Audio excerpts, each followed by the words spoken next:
Tim. Welcome to Watch You Want, and thanks for logging on. Today we're looking at the Jaeger-LeCoultre Master Hometime. 40 millimeters in polished stainless steel. You can see this Master Hometime on our website, watchyouwant.com.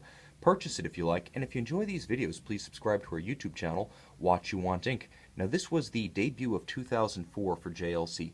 The Master Hometime, the first platform for the then new and revolutionary 975 auto tractor caliber. I'll get into the significance of that in a moment, but for now let's talk about the fit and the feel.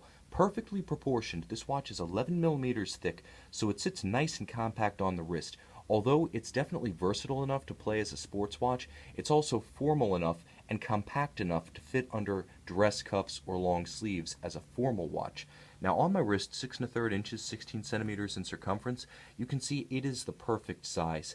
It's the size of a contemporary men's watch without stepping into the bounds of the oversized sports watch. 43 millimeters from extremity of lug to extremity of lug, it fills the wrist without overwhelming the wrist, and it has a nice heft to it. It's satisfying, again, without being unduly burdensome.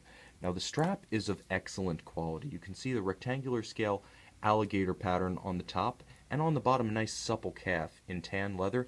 It's a nice complement to a watch that has the kind of versatility you expect when you see the durability of alligator with the muted tones of brown, silver, and polished steel. Now the watch does feature JLC's second generation single deployant clasp. This was right about the end of the first single deployants in JLC's product line. Within about 2 years the company would transition to the double deployant clasp, which is perhaps a better fit for smaller wrists but less rugged overall. If you're looking for longevity and durability, the single deployant is still aces. Now in terms of the aesthetic of the watch, again, the word that comes to mind is versatile. With a beautiful silver sunburst dial, it actually plays more dramatic in direct lighting when you can really see the grain radiating out from the cannon pinion. It also features enough lume that you can view this one easily in low light. And with half-frosted alpha hands, you can see that characteristic pinch of the alpha hand design.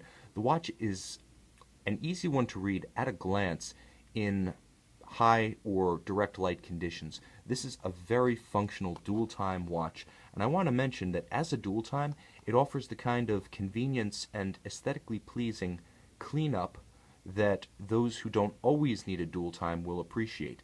Now you can see the skeletonized second time zone right there. That's the one that will be keyed to the day-night indicator. So as that blue hand, that blue skeleton hand moves around the dial, you're going to use it to reference the remote time zone, the time zone where you are not. And then the day-night indicator up here at 10 o'clock lets you know whether you're looking at, for instance, 2:21 a.m. or 2:21 p.m. So it gives you that kind of clarity. But again, if you don't want to see it, you can cover it up. The superimposed hands, returning the watch to basic three-hand status. You've got just about everything you need here between automatic winding, 5 ATM water resistance, more than enough to ward off a splash from the sink. You've got the date, you've got a day-night indicator, and you've got it all in a clear, legible layout that's classically simple.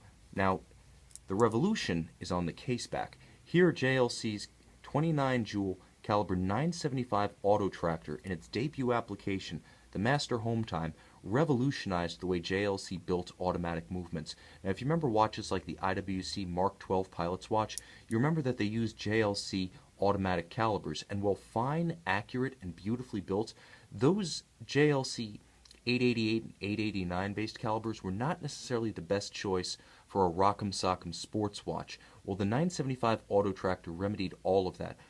First, you can see that it has a dual-anchored balance bridge to attenuate shock and stabilize the balance itself and the pivot. You can see that it's a free-sprung balance, so that it has the kind of shock resistance that you would expect from a Rolex, a longtime proponent of the full balance bridge and the free-sprung balance. Moreover, the watch features a hairspring of JLC's own design, made for JLC by its Richemont sister company, Longa. Now, unidirectional winding, more efficient than bidirectional, is employed here in contrast to the older bidirectional system, and the winding mass itself pivots on unlubricated ceramic ball bearings for utmost efficiency and longevity. That's one less item to worry about when you take your watch in for service. The gears are all cut in a pattern known as a spire cut, which is more efficient in profile and was developed as a sort of consortium technology in a consortium led by JLC. Now the watch features a 45 to 48 hour power reserve, so a little bit more than the industry standard of 42 hours, but the efficiency of that winding system combining unidirectional winding and the ceramic ball bearings ensures that this one tops itself off quite quickly. So you really do have it all with this watch. Aesthetically pleasing, gorgeous proportions, impeccable manufacture provenance from a company that builds the case, the movement, and designs the watch in its entirety, as well as the versatility of a dual time zone with AM/PM distinction and a date. This could be your only watch, and if you're a JLC collector or you're just getting into JLC, this is the ideal collection to start or round out your JLC fleet. Check out this Jaeger-LeCoultre Master Hometime Automatic on our website, watchyouwant.com.